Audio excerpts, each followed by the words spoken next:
the Honorable Prime Minister of India, Shri Narendra Modi ji, Right Honorable Christopher Luxon, the Honorable Prime Minister of New Zealand, dignitaries, ministers, head of think tanks and institutions, and our very many friends. A very warm welcome to Raisina 2025 and to New Delhi. 10 is a good number, and Raisina is 10 today. So may I request you all to join me in applauding this journey so far.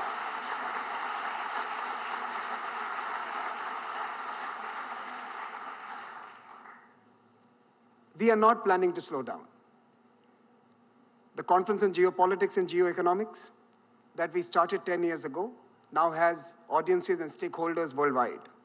It is incubating ideas and partnerships that will help shape a future order that is definitely but struggling to emerge. Rabindranath Tagore once hoped our minds would be led forward into ever-widening thought and action. Raisina has opened up those horizons for many of us.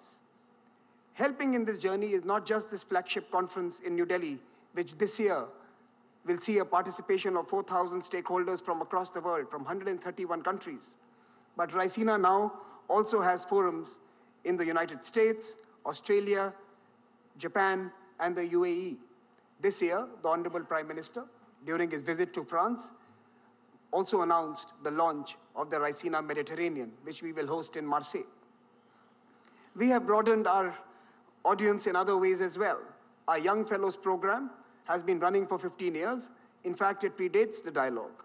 Our alumni, we have counted 2,500 so far in 130 countries, are helping change the world through leadership positions in government, business, media, and civil society. At our Raisina Forum for the Future of Diplomacy, early career diplomats gather to build the bridges needed in this complex new era. We have now 200 of these early career diplomats. Raisina Platforms also introduces young scholars to the important policy debates of our time. This year, our Global Student Challenge has assembled teams from 60 top-rated universities and schools across the world. And our Raisina Hackathons saw the participation of 2,500 young people from 90 higher education institutions in Indian cities. The 10th edition of the Raisina Dialogue is as much an occasion for looking ahead as it is for reflecting on the road traveled. Our theme this year, Kala Chakra, the Wheel of Time, reflects this circularity of the past, present, and future that is always evolving. Time is eternal, change is constant, even as politics shifts directions. The motive force propelling Raisina 2025 are the well-being of people, the quest for peace, and the stewardship of our planet. These are the pressing priorities facing our humanity, and they are also the culmination of the dialogues, years of discussion so far. In 2016, we set out to connect Asia with itself and with the world. In doing so, we took the task of understanding multilateralism in a multipolar world. That vital project has engaged us ever since. 2020 changed our societies and our nations forever. Our attention turned to the dynamics of a viral world, a world of viruses and vaccines, of expansionist and revisionist powers, and of information and news that fed our biases. Yet, some geographies remained a beacon of hope. In particular, India's G20 presidency was a lighthouse in the tempest. And last year, we sat down and devised new strategies and frameworks to engage a brave new post-pandemic world. These are many threads that the Raisina Dialogue 2025 weaves together for you. Kala Chakra, people, peace, and planet, the proposition that brings us here today. Our Prime Minister has invested in these through his decisions and actions. The US and European leadership has expressed the same desire. Many number of leaders from the Global South also expect the same from the frameworks that we so design. When we all seek the same end, why are we so far apart? Let us bridge the distance here in New Delhi at the Raisina Dialogue. Conversations are the first step towards peace, progress, and prosperity. However hard the circumstances, we cannot allow dialogue to die. We must shun the culture of canceling each other. We must listen and we must work constructively towards lasting solutions. But as a conference organizer, let me just tell you, there are more demands for speaking roles than there are for sitting in the audience. Prime Minister Narendra Modi ji, sitting before us, has demonstrated the power of listening. Since 2017, he has attended the Raisina Dialogue every year and spoken only once, setting a personal example about the importance of listening, absorbing, and understanding. His tireless efforts to promote dialogue on the world stage are also an inspiration. As he urged us recently, quoting the poet Rumi, "Raise your words, not your voice. It is rain that grows flowers, not thunder." Our hearts are filled with pride that Raisina Dialogue has evolved into a truly global public square. Incubated by India and nurtured by the world, this arena has allowed 1,000 ideas to bloom, nourished by the constant showers of wisdom that does not take anything as a given, that challenges what is, and dares to visualize what could be. I welcome you all once again to the dialogue and to our Raisina family. Let us debate, let us disagree, and let us discover. And let this begin now. Thank you so much for joining us in New Delhi. Let me now invite the chairman of the Observer Research Foundation, Mr. Sanjay Joshi, to introduce the theme and our speaker this evening. Mr. Joshi.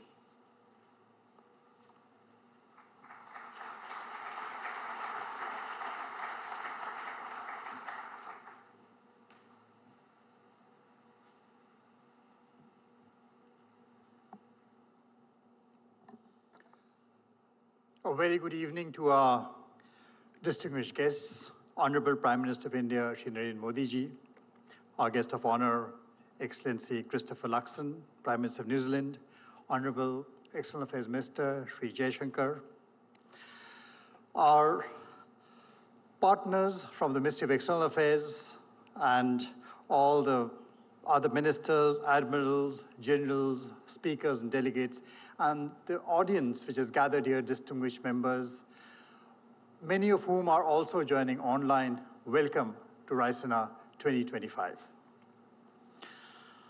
When conflicts challenge order, when we struggle to make sense of the road ahead, we seek anchor in metaphors and in symbols.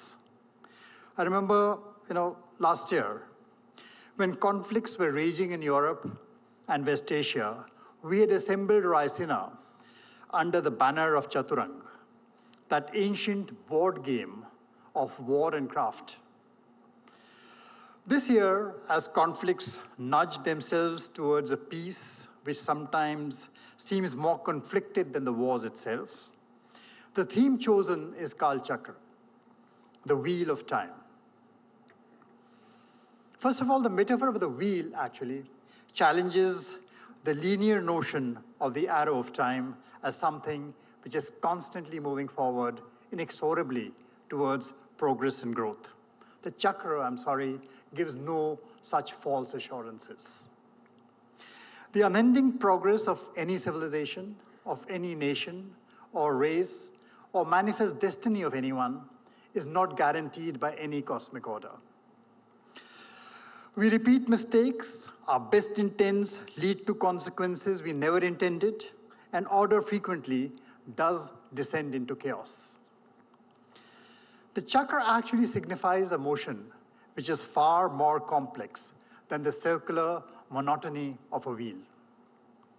It is about cycles of decay and cycles of renewal. It is about the dance of the planets, which is set in motion by a balance of mutually opposite forces. There's a centrifugal force that, left to itself, can cause the dance of the stars to unravel. They can just be flung out of course. And opposing it is a centripetal force, always recentering things, pulling things towards the center. Should that centripetal force run riot, the system starts imploding, collapsing upon itself into a black hole which sucks up everything, mass, energy, to end in a dead world from which even light cannot escape.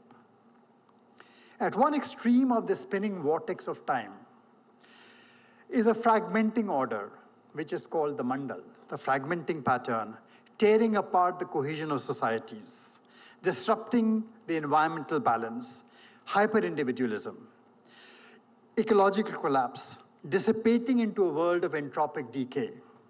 At the other end lies a collapse bundle, the collapse pattern, overly rigid, homogenized, a world of authoritarianism and ecological monocultures, where over-integration stifles innovation, and instead of change and evolution, even time freezes unmoving. So central to this whole idea of Kalchakra, which is a theme of this conference, is the idea of impermanence. No state, thankfully, lasts forever, for each contains the seed of its opposite. That makes it not just a non-linear system, it also makes it a non-binary system. A non-binary system cannot be understood in very mechanistic, dualistic terms. It cannot be understood in terms of black and white. There's too much color in it. Because to do that is to lose nuance, to be unable to understand the nature of complexity and be defeated by complexity. So Vasudhaiva Kutumbakam, which our Prime Minister keeps on urging, is that ideal in the cosmic order, one that is offered as an all-encompassing guide for a world that is impermanent, interdependent, and infinitely interconnected. In truth, everything around us, is this dance of Kal, time, and Mandal, which is order. And that fundamentally challenges humans.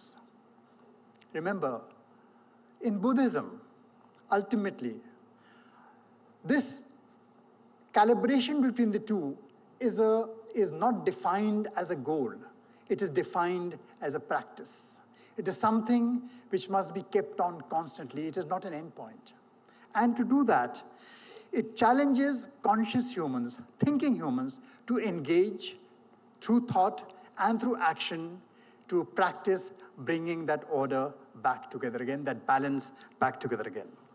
So we meet to celebrate a decade of Raisina in 2025, to examine precisely that world of thought and action, which helps us recognize that every movement, whether tightening into unity or fraying into disorder, also contains the seed of its opposite.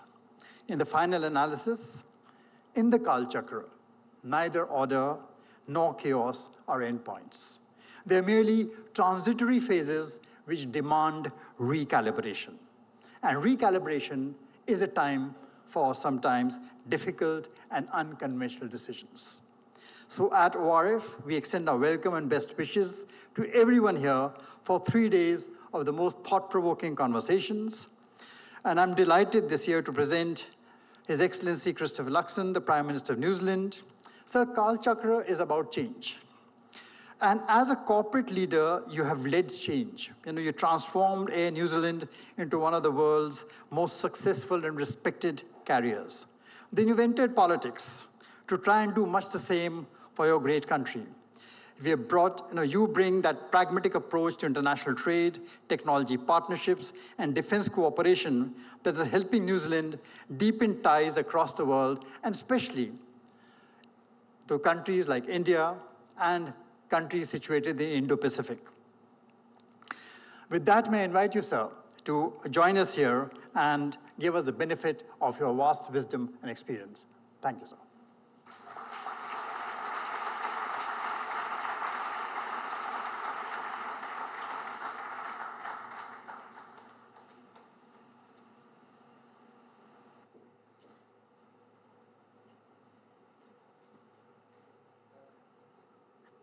Namaskar, Sat Sri Akal, Kia ora, and good afternoon, everyone. What an absolute honour it is to stand on this stage to inaugurate this august dialogue with none other than the Honourable Prime Minister Modi. My good friend, can I say thank you so much for generously welcoming me to India and for our very warm discussions that we had this morning. I'm a great admirer of your extraordinary achievements as Prime Minister, as you know. In the almost 11 years that you've occupied the Prime Minister's office, you have weathered the COVID storm and still managed to expand India's economy by 50%. You have lifted 250 million of your countrymen out of poverty and eliminated extreme poverty. And today, India is at the leading edge of technology with massive innovative potential. You were the first country to land on the moon's south pole, and in the process drawing the world's attention to India's extraordinary technological prowess.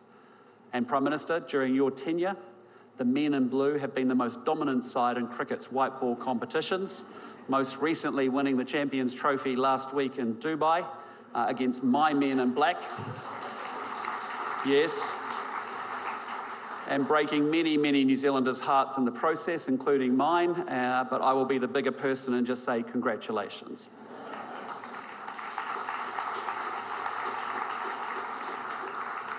Among this catalogue of achievements is the reason that we gather today, the Raisina Dialogue, a forum that provides a moment every year for thought leaders from across the world to focus their collective minds on the contemporary strategic challenges being navigated right here in the Indian Ocean.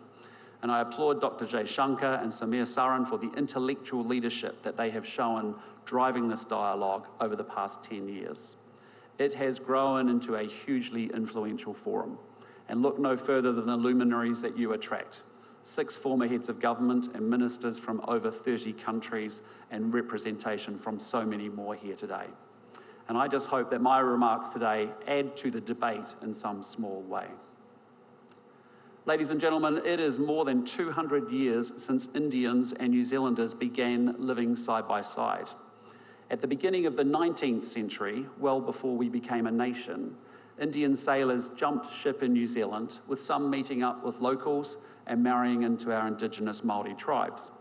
And a few years later, Maori traders began travelling to Kolkata to sell tree trunks used in sailing ships, an exchange that echoes down the ages.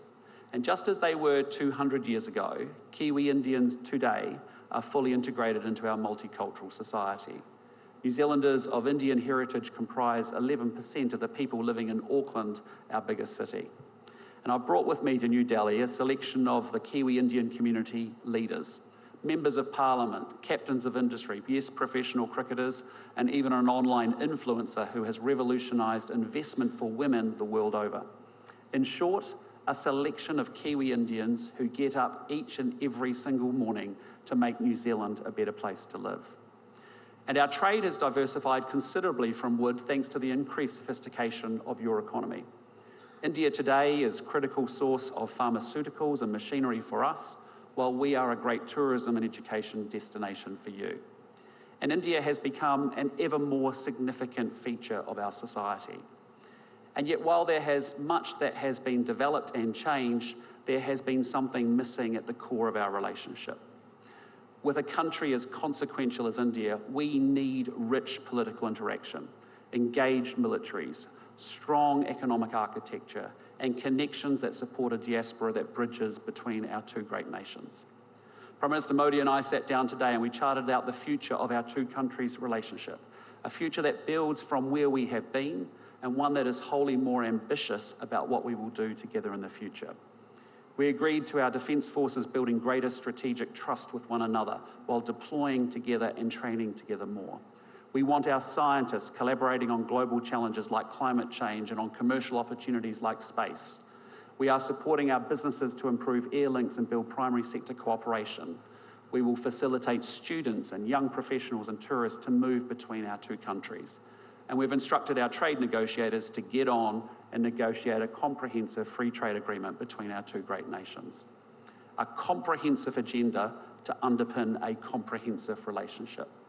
And as we both look to the future, the opportunity for both of our governments is to sustain that momentum, not only to follow through on the commitments that we have made to one another, but to proactively build on that platform by exploring new opportunities and creating new architecture, to ensure that we are creating strategic trust and commercial connection between two countries at the bookends of our wider Indo-Pacific region.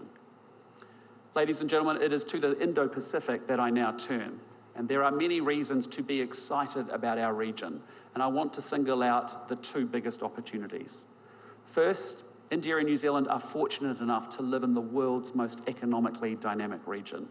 The Indo-Pacific will represent 2/3 of global economic growth over the coming years. And by 2030, it will be home to 2/3 of the world's middle-class consumers. And India itself lies at the heart of this exciting economic future. And it's easy to focus on the troubles the world faces, but it's worth reflecting for a moment on what economic development at this scale means at a human level. Here in India, you've gone from only the very few in rural areas having a water or power connection to almost everyone. And that means that people have better health and education outcomes, and that in turn creates hope and optimism about the future for individuals and their families. Replicated across literally hundreds of millions of people, that process of development generates dynamic economies. Growth that offers massive opportunities for every country in the Indo-Pacific region and the families and the individuals within them. Now, the second big opportunity is technological change. We are on the cusp of a transformation of our economies and societies in a way that we can barely now imagine. I'm talking about artificial intelligence, which is within reach of achieving the cognitive powers of a human being. But I'm also thinking of a range of other technologies, quantum, biotech, advanced manufacturing, that are going to have profound impacts on our economies. And it has felt like this technological transformation has been long heralded, but never quite arrived. Well, it seems to me that a series of innovations, the always online world, big data, powerful computing, machine learning, accumulating in ways that are going to tip over into a dislocation that is new and altogether different. The game is about to change because we are on the cusp of an explosion in the application of AI, a technology that will have an impact across the whole economy, not just in one or two sectors, a technology that will transform the way that we work, the way that we study, and the way that we entertain ourselves, a technology that will force governments to think in entirely different ways about how they deliver public services and secure their nations. And certainly this presents risks that will need to be managed. For example, militaries are already using AI, which means the international community is going to need to develop new norms about how this is done in a way that ensures compliance with the rules of war and also ensures human responsibility in conflict. But my message is that while we need to manage that change, we cannot allow ourselves to be paralyzed by the risks. For those who believe that they can outcompete through this period of technological disruption and dislocation, the opportunities are there. The citizens, the companies, and the countries that embrace the coming change will be the ones that reap the dividends. Yet there's also no doubt that there are fundamental trend lines in the Indo-Pacific that present geostrategic risks to both growth and prosperity. And these have long-term drivers that are not going away and have been amplified by recent events. Past assumptions that underpin the previous generation's geopolitical calculations are being totally upended. A fortnight ago, the Singaporean Foreign Minister, Vivian Balakrishnan, put this change very eloquently when he said, "The world is now shifting from unipolarity to multipolarity, from free trade to protectionism, from multilateralism to unilateralism, from globalization to hypernationalism, from openness to xenophobia, and from optimism to anxiety."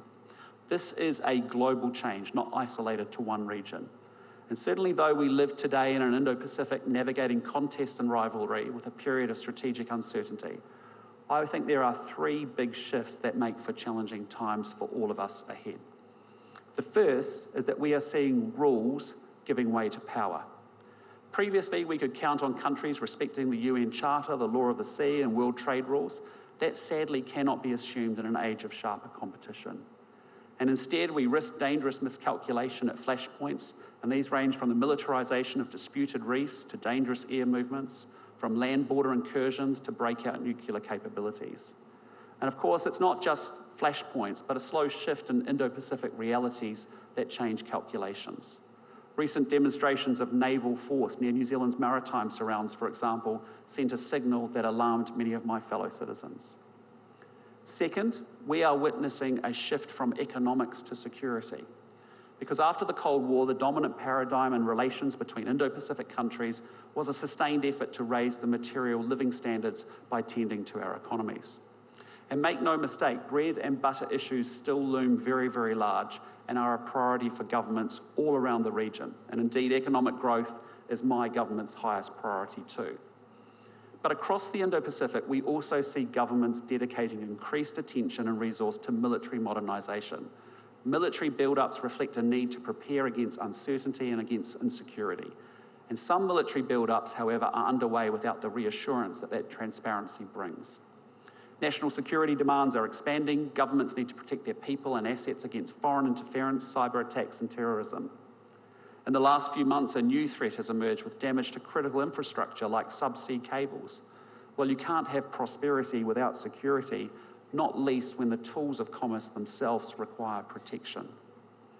The third big geo-economic shift, as I see it, is from efficiency to resilience.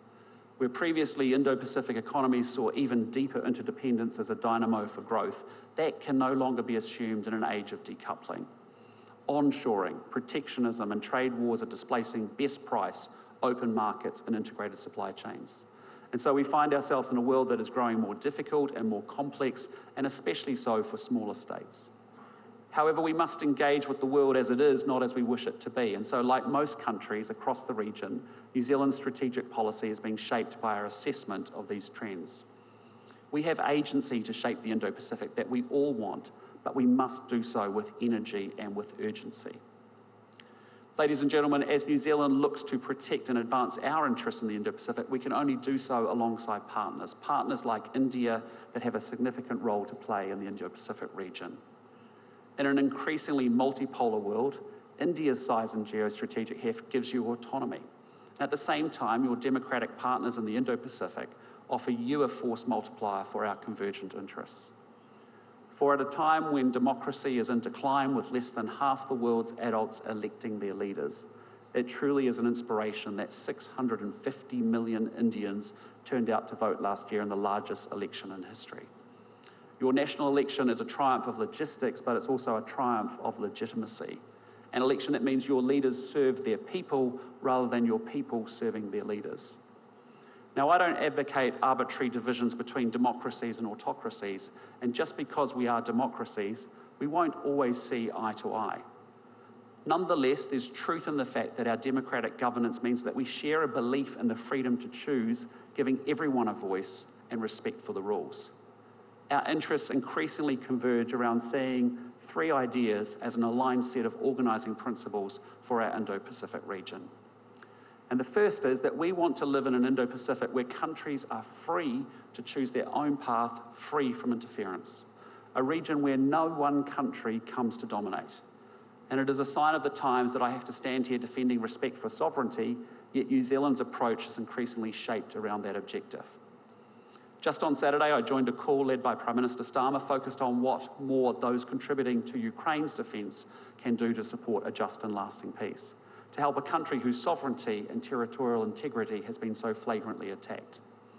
And in my own home region, our fellow Pacific neighbours are navigating geostrategic dynamics that are their sharpest in nearly 80 years. And in a deeply contested world, Pacific partners are being asked to make choices that may undermine their national sovereignty. They risk falling into over-indebtedness. They must make choices about dual-use infrastructure, and they face pressure to enter new security arrangements. New Zealand invests in working alongside Pacific countries to boost their capacity to make independent choices free from interference.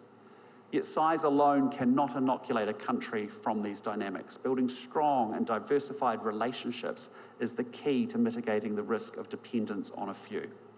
And that is why my government is investing in our key relationships, from traditional partners to thickening and deepening our relationships across Southeast Asia, and in a serious way with India too. And we have a responsibility to invest in our own security as a down payment on our future ability to choose our own path. And that is why New Zealand will be scaling up and doing more to support our own defence. We plan to better resource and equip our defence force to ensure that we can continue to defend our interests, whether in our near region, in our alliance with Australia, or in support of collective security efforts with partners like India. Alongside this investment in capability, we're making tangible contributions across the Indo-Pacific. When I was in Japan last year, for example, I saw firsthand the work of our aviators and what they do to detect and deter North Korea's sanctions-busting activities. The New Zealand Navy is leading Combined Task Force 150, responsible for multinational activities to protect trade routes and counter smuggling, piracy and terrorism in the Indian Ocean and Gulf of Aden. We are fortunate indeed that India has agreed to take up the deputy command. And underlining these naval connections, one of our frigates, Takaha, is in Mumbai later this week. But as we seek an Indo-Pacific in which countries are free to choose their own path, I'm determined that New Zealand plays its role, whether through our work with Pacific Island partners, our relationship in the Indo-Pacific, or through our own defence efforts. Now, the second principle both India and New Zealand subscribe to is the criticality of Indo-Pacific regional institutions, even as these evolve. Regional architecture scaffolds our region's security and its prosperity. ASEAN continues to promote regional peace and economic development through its convening power and its centrality. It also provides a place for the region's players to come together to discuss strategic issues. ASEAN sits at the centre of the East Asia Summit, which for 20 years now has enabled political dialogue across the region, a forum that builds understanding, like this one, that reduces the risk of miscalculation and contributes to strategic trust. Yet the Indo-Pacific architecture is not static as it adapts to new realities, and many-lateral groupings are important new pieces of the puzzle. The Quad has emerged as an important vehicle promoting an open, stable and prosperous Indo-Pacific region. And India's contribution to that evolution, of course, has been vital. And while New Zealand has no pretensions to Quad membership, we stand ready to work with you to advance Quad initiatives. We ourselves are strengthening our work with Japan and the Republic of Korea, as well as Australia. And last year I convened the Indo-Pacific Four to discuss Ukraine and North Korea. And with serious headwinds buffeting the global trade system, New Zealand has seriously invested in Indo-Pacific trade and economic integration groupings. From the CPTPP, the gold standard of FTAs internationally, through to the RCEP, perhaps the world's most inclusive agreement. And we welcome India's engagement in the regional economic architecture with our work together in the Indo-Pacific Economic Framework, important in an area in which we seek to build one another's resilience. And the third Indo-Pacific principle that we align around is a region in which respect for the rules is foundational. Globally, rules are being undermined, whether those around territorial integrity, freedom of navigation, or laws of war. Yet these are the very rules that preserve an Indo-Pacific order that is not might is right alone. And as I've said before, there is no prosperity without security. The rules that underpin our security also allow our businesses to operate with great certainty, and those rules deliver daily in meaningful ways for our people and our populations. For example, 1 in 4 jobs in New Zealand rely on exports, and our exporting businesses being able to depend on the predictability that those rules deliver. And in a miracle that's only possible thanks to globally accepted aviation standards, 120,000 flights carry 12 million passengers and operate safely between their destinations each and every day. These rules shape the character of our region, and we must remain committed to this rules-based system even while acknowledging its very shortcomings. And it is a truism that the world of 2025 is vastly different from 1945, and our global institutions sadly have been way too slow to adapt. So we're not talking about starting over by remaking the global order. Instead, I tend to agree with Dr. Jaishankar when he says that we want an order in which change is evolutionary at a pace that is comfortable and steady. And that's why New Zealand supports reforming global governance frameworks to better reflect today's realities. Rather than casting them aside, they should give greater voice to the developing world and underrepresented regions. Countries like India, that plays such a central role in the global community, should have a seat at the table, and we've therefore long advocated and supported India having a permanent seat on a reformed UN Security Council. Distinguished guests, ladies and gentlemen, it has been truly a privilege to speak with you today at this important forum for global dialogue. The geostrategic picture I've painted is quite stark. Rules are giving way to power, economics to security, and efficiency to resilience. And the tectonic shifts unfolding highlight that we, working alongside partners and friends, must navigate disruption, uncertainty, and sharpening pressure on our national interests. Yet we will not be overwhelmed by complexity and challenge. We must go forward with great confidence. We live at the heart of the world's most exciting and dynamic region, the Indo-Pacific. We live in an era of technological transformation that offers outsized opportunities. And we are countries with solid underlying democratic institutions which will underpin our society's future success. India and New Zealand have extraordinarily talented people, and both our countries have a clear plan that reflects and reinforces the connections between our security and our prosperity. We cannot afford to be thrown by the rapid pace of change. We must grapple with shifting realities and capitalise on these for all of our people's benefits. We will create and seize opportunities. We will invest in our capabilities. This is our region, and its future will be shaped by the choices that we all make together. Thank you, ngā mihi nui, and dhanyavad. Thank you very much.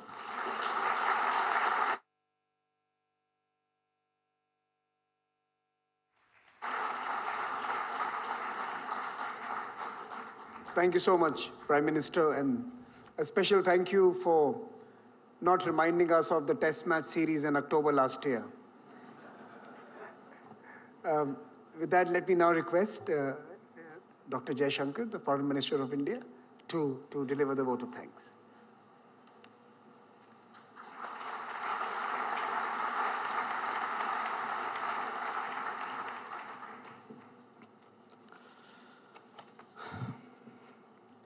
Good evening. It's my privilege to deliver the vote of thanks that will conclude the Raisina Dialogue's inauguration this evening. First, let me thank the chief guest, Prime Minister the Right Honourable Christopher Luxon of New Zealand. As all of you can see, he not only has considerable knowledge of India, but a real commitment to advance our ties. His perspectives on the Indo-Pacific are particularly valuable at a time when the world is debating the nature of the global order. To Prime Minister Narendra Modi, I would reiterate our deep appreciation for his vision and motivation that has driven the Raisina Dialogue. As we begin its 10th edition, I hope that we have lived up to his expectations of India hosting a world-class gathering. To the ORI, I can only restate how much the Ministry of External Affairs values our partnership, and we are glad to see it now expressed across different geographies. But most of all, to all of you, participants and delegates, the Raisina would not be what it has become without you. Please keep coming, please keep arguing, please keep listening. Ladies and gentlemen, the world order is clearly undergoing a great churn. This requires leadership, the kind that we have in the room today. It requires systems to think differently, not simply falling back on old assumptions to deal with new situations. And it requires honest conversations, fresh ideas, and creative solutions. The value proposition that Raisina offers in that regard is higher than ever. So I know I speak for all of you in saying, let the dialogue begin. Thank you.